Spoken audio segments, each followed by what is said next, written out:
Uh, my message is that we'll be watching you.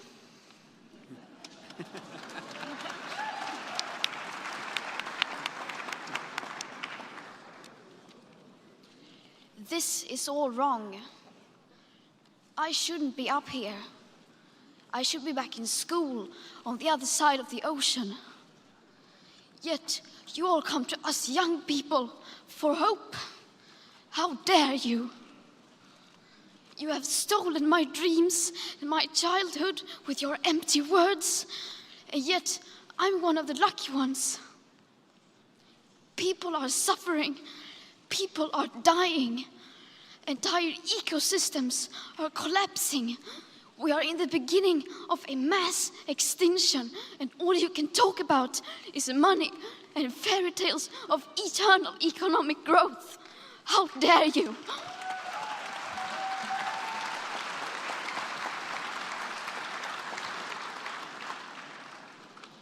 For more than 30 years, the science has been crystal clear.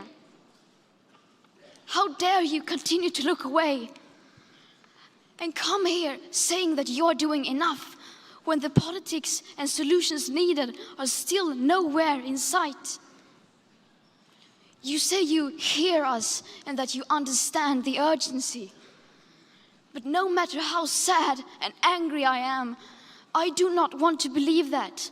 Because if you really understood the situation and still kept on failing to act, then you would be evil, and that I refuse to believe.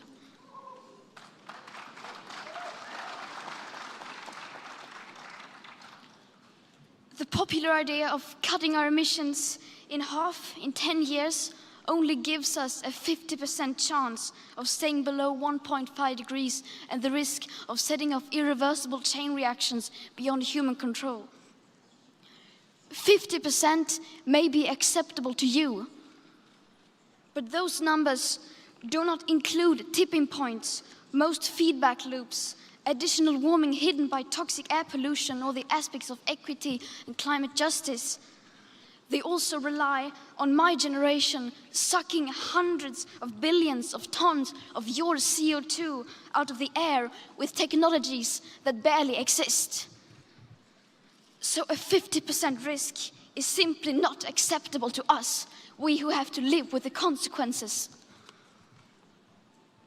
To have a 67% chance of staying below a 1.5 degrees of global temperature rise, the best odds given by the IPCC, the world had 420 gigatons of CO2 left to emit back on January 1st, 2018.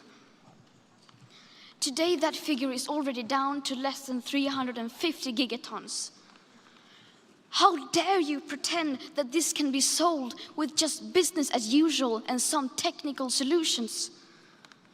With today's emissions levels, that remaining CO2 budget will be entirely gone within less than 8.5 years. There will not be any solutions or plans presented in line with these figures here today, because these numbers are too uncomfortable and you are still not mature enough to tell it like it is. You are failing us.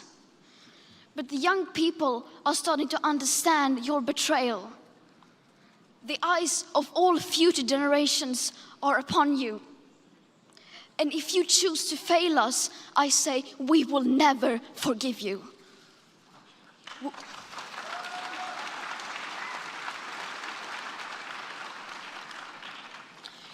We will not let you get away with this.